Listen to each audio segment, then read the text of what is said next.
New year के दिन हम यह सोचते हैं कि ये दिन हमारे लिए यादगार बने एंड ये मोमेंट्स काफ़ी ज़्यादा एंजॉयफुल बने।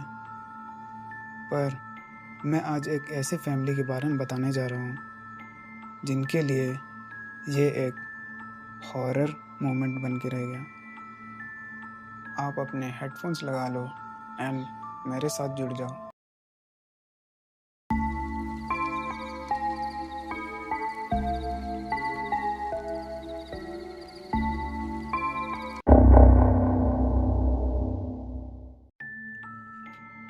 ये बात है 2023 की न्यू ईयर की। महादेव, जो एक ऑटो चालक था, वो दिन भर ऑटो चलाता था। उसकी फैमिली बहुत ही खुशहाल थी, किसी चीज़ की कमी नहीं थी।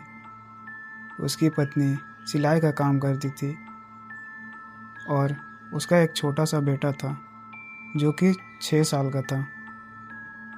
वो लोग इस साल कुछ नया करना चाहते थे, इसलिए वो लोग सोचते हैं कि इस साल न्यू ईयर सेलिब्रेट करने के लिए रांची से नेतरहाट जाने का प्लान करते हैं।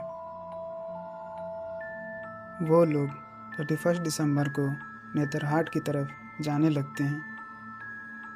वहाँ उन्हें पहुँचते ही शाम हो गया और वो लोग एक सरकारी ऑफिस के सामने का छोटा सा घर में एक रूम बुकिंग कर लेते हैं। अगले दिन महादेव अपने ऑटो को लेकर टूरिस्ट्स को घुमाने के लिए ले जाता है। उसे इतने सारे टूरिस्ट मिल जाते हैं कि उन्हें घुमाते घुमाते उसका शाम हो जाता है। वो अब घर की तरफ चारों तरफ बहुत ही कोहरा था, इतना ज़्यादा कि उसे अच्छे से कुछ दिखाई तक नहीं दे रहा था। देन क्या हुआ कि अचानक एक लड़की उसे लिफ्ट मांगने लगती है। वो बहुत ही सुंदर थी। महावीर ऑटो को रोकता है और उसे पूछने लगता है, आपको जाना कहाँ है? वो लड़की कुछ बोल नहीं रही थी।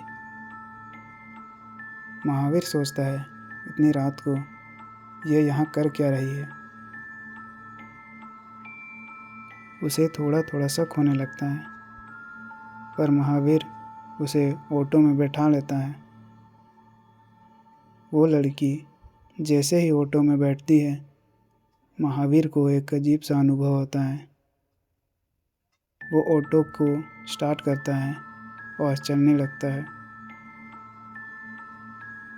वो उस लड़की से दोबारा पूछता है कि आपको जाना कहाँ है, पर वो कुछ नहीं बोल रही थी। जब वो गाड़ी से उतरकर गाड़ी के पीछे जाता है, तब उसे पता चलता है कि गाड़ी काफ़ी ज़्यादा ठंडा हो चुका था। वो रस्सी निकालकर गाड़ी को 2 से 3 बार स्टार्ट करने की कोशिश करता है, पर गाड़ी स्टार्ट नहीं हो रहा था।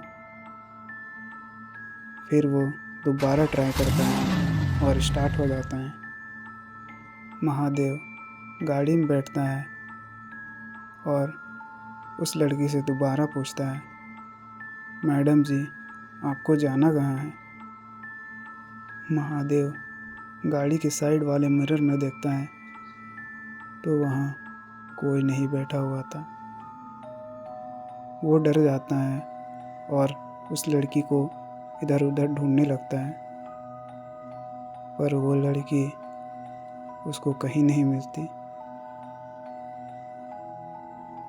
वो जल्दी से ऑटो स्टार्ट करता है और अपने रूम की तरफ जाने लगता है। महादेव के साथ जितनी भी सारे इंसिडेंट हुए थे, वो अपनी पत्नी को सारी बातें बता देता है,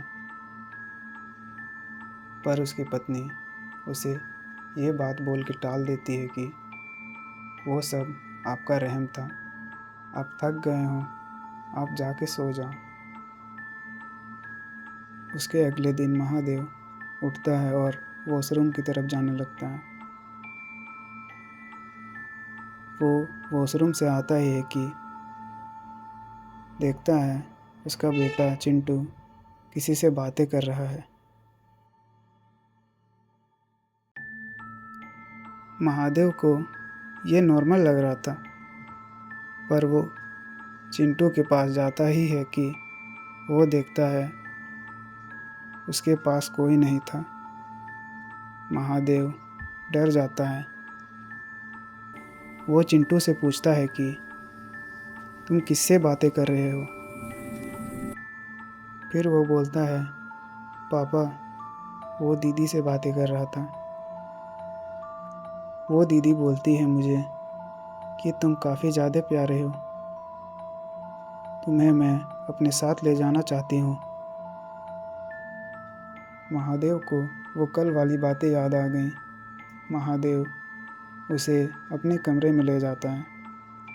तभी अचानक से किचन से बर्तन गिरने की आवाज़ें आती हैं। उसे लगा कि उसकी पत्नी किचन में है, इसलिए वो कुछ नहीं बोलता है। फिर से वही चीज़ दोबारा होती है। महादेव वहाँ जाता है और देखता है कि किचन के सारे बर्तन इधर उधर फैले हुए थे और पूरा किचन गंदा पड़ा हुआ था। उसे अभी ये सारी बातें नॉर्मल नहीं लग रही थी। वो चिंटू को अब इधर उधर ढूंढने लगता है, पर चिंटू कमरे में नहीं था। वो चिंटू को इधर उधर ढूंढते ढूंढते बाहर चला जाता है। फिर वो देखता है कि वो और उसकी पत्नी एक पुराने कुएं के पास खड़े हैं और उस कुएं की ओर देख रहे हैं। उसकी पत्नी चिंटू को उठाती है और उस कुएं में फेंकने ही वाली थी कि महादेव तेजी से चिल्लाता है और उन्हें वहाँ से धकेल के हटा देता है। महादेव अपनी पत्नी से पूछता है कि तुम अभी क्या करने वाली थी? उसकी पत्नी बोलती है, मुझे नहीं पता, और वो रोने लगती है। महादेव बिना कुछ सोचे वो और उसका परिवार जल्दी से सामान पैक करता है और वहाँ से निकल जाता है।